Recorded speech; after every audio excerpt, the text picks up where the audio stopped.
لكن نبي نتخيل أن الناس بيرضون عنا جميعا، لا. ارفع رأسك وقل أنا سلفي، ما في şey.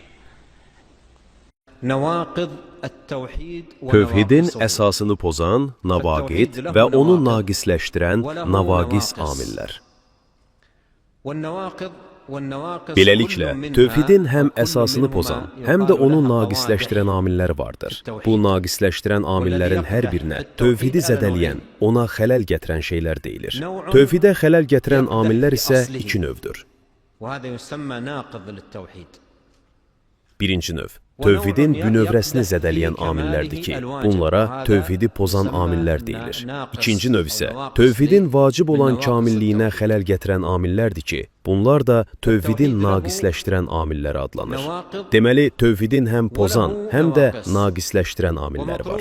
Quldan tələb olunan odur ki, tövhidi pozan amilləri və tövhidi naqisləşdirən amilləri də bilsin ki, onlardan çəkinə bilsin.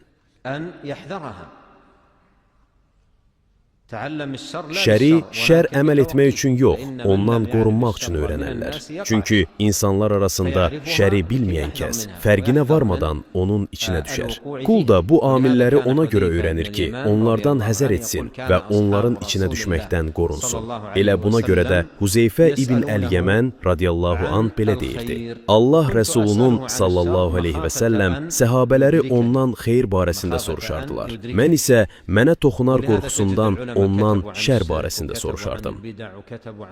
Məhz buna görə də görərsiniz ki, alimlər şirk barəsində, bidətlər barəsində, böyük günahlar barəsində kitablar yazmış, sırf bu mövzulara aid xüsusi əsərlər ərsəyə gətirmişlər. Bu da ondan ötürüdür ki, insan bu şeyləri tanısın, onlardan çəkinsin, qorunsun və bəndə onlardan uzaq dursun.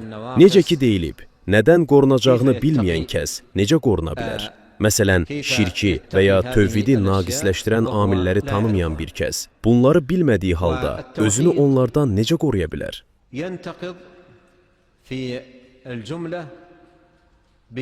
Ümumilikdə, tövhidi tamamilə pozan amillər üç şeylə baş verir. Böyük küfür, böyük nifaq və böyük şirk. Allah Sübhanehu buyurur, imanı inkar edənin əməlləri boşa çıxar və o, axirətdə ziyana uğrayanlardan olar. Həmçinin Sübhanehu buyurur, sənə və səndən əvvəlkilərə belə vəhy olunmuşdu. Əgər şərik qoşsan, əməlin mütləq boşa çıxacaq və mütləq ziyana uğrayanlardan olacaqsan. Və yenə Allah Sübhanehu buyurur, həqiqətən, münafiqlər odun, cəhənnəmin ən alt təbəqəsindədirlər.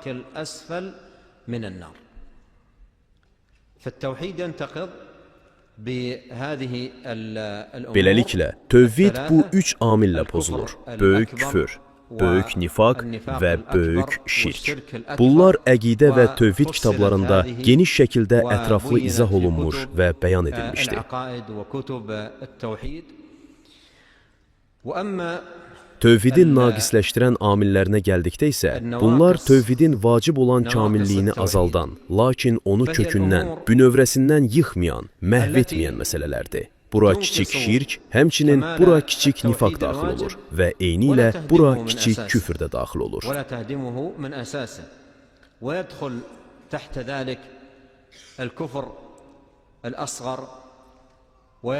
Bunlar əqidə və tövhid kitablarında geniş şəkildə ətraflı izah olunmuş və bəyan edilmişdir. Bunların hamısı tövhidi kökündən ləğv etmir, sadəcə ona nöqsan gətirir. Deməli, bunlar tövhidi tamamilə batil edən deyil, onu naqisləşdirən amillərdir.